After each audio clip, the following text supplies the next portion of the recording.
And so we come to part 9, that is the return. The people are in exile, and God had promised through the prophets there would come a time when they would return and rebuild the nation. And the books that speak about this are Ezra and Nehemiah, and the period is from 539, that is when Cyrus took Babylon, to about 440 BC. We have during this period the rise of the Persians, and it was Cyrus II, Cyrus the Great, that took the Babylonian Empire. Babylon fell, we read that. Babylon fell in 539, and we read about this in Daniel chapter 5. That is the time of the writing on the wall. And we also, in this period, have Esther. Esther's significant because of her acts of bravery, the Jewish nation was saved from extinction. A really significant contribution, as I'm sure you can imagine.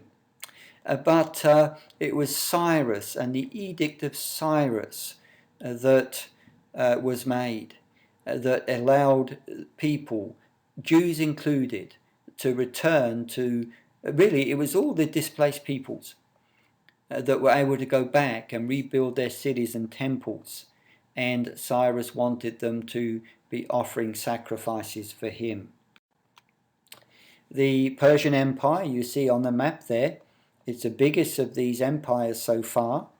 There to the river Indus in the east, and at times included parts of Greece. The significant dates are the defeat of Babylon by Persia in 539, and then we look at the return in 3 phases. The first was a group of 50,000 that came back with Zerubbabel. Zerubbabel is the grandson of Jehoiachin, and thus in the royal line of David. He never became king, but he was a prince. And then a return by Ezra in 457. He came back with a group, and then Nehemiah in 444. Now, although we consider these 3 significant, we have evidence that people were returning at other times as well. It wasn't just these 3 times. Zerubbabel, we read in Ezra how he and Joshua the high priest returned at the word of Cyrus and the blessing of Cyrus to rebuild the temple. And they began by clearing the ground and building the altar and commencing the morning and evening sacrifices again. And the priests began to do that, but because of local opposition, they stopped the actual building work, and it wasn't recommenced until 16 years later, when the prophets Haggai and Zechariah came on the scene. It was about 60 years later that Ezra came. He was sent by Artaxerxes, the Persian king, to rebuild the people spiritually, to teach the law so that people may know how to live. And a little bit later, Nehemiah came. Nehemiah, the cupbearer of the king, he was broken over the fact that the walls of Jerusalem had not been rebuilt. And he came back with the mission to build the city again, the city walls, so that Jerusalem would be lived in and be the city it should be. The discouragement that Israel, the returned people in Israel and Judah knew was very great, because they had opposition from the local authorities, and so they stopped building. And it was 16 years under the reign of Darius in the Persian king in 520, that two prophets emerged, and they had a profound effect. Haggai challenged the people that were building their own houses, working their own farms, but were not giving attention to the house of the Lord. And he said to them, consider your ways. You want much, you work hard on your farms, but you get little. The reason, he said, is because you are not giving attention to the house of the Lord. And the people responded marvelously. They responded by getting to work and working on the temple. And then Haggai came back and said, even from this day forward, because you worked on the temple, you will know blessing and God will prosper you. Zechariah came and he encouraged the people. He gave them a clear word that it was a good time to build. There was peace.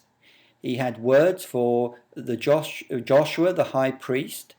The priest who represented the people was cleansed in chapter 3 with new garments in the vision.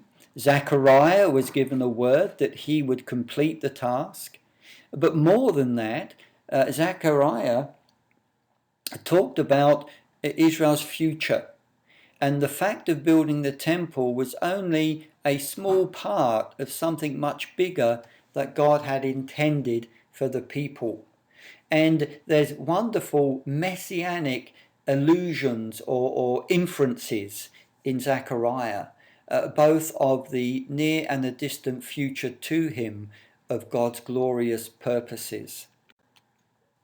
1 and 2 Chronicles it was originally one book. It was like Samuel and Kings divided when the scriptures were translated from Hebrew to Greek. So it's one work, but it's especially for this period because it's a rewritten history of Israel. It begins with lots of genealogies because these people who returned needed to know that. They needed to know that they were genuine Jews and they belonged in Israel. And it affirmed their identity. But what Chronicles does is highlights the greatness of the nation and the greatness of the kings who sought the Lord and the benefits they received and the revivals where the good kings sought the Lord. And it is giving Israel a sense of identity, a very powerful work when seen in this light. Towards the end of this time, sadly, there was a sense of disillusionment that set in because the wonderful prophecies of the pre-exilic prophets, those prophecies of talking about Jerusalem being great and the sin being dealt with and the enemies of Israel being dealt with, didn't seem to be happening. Israel, Judah was still under the oppression of foreign powers. It was a tremendous struggle. Life was really difficult, and they were looking for these prophecies to be fulfilled, when Jerusalem would be great again and all the nations would come to it, when David, the son of David, would again be ruling from Jerusalem, when the Spirit would be poured out and sin would be dealt with and a new covenant would be enacted. And these things didn't seem to be happening. And Malachi came along to address this disillusionment and to challenge people to continue to be faithful to the covenant and to trust in God. It was at this time there was a rise in this order of Phariseeism. People wanted to be zealous for the law. People began to meet in synagogues around the different groups of Jewish people that were dispersed from Judah.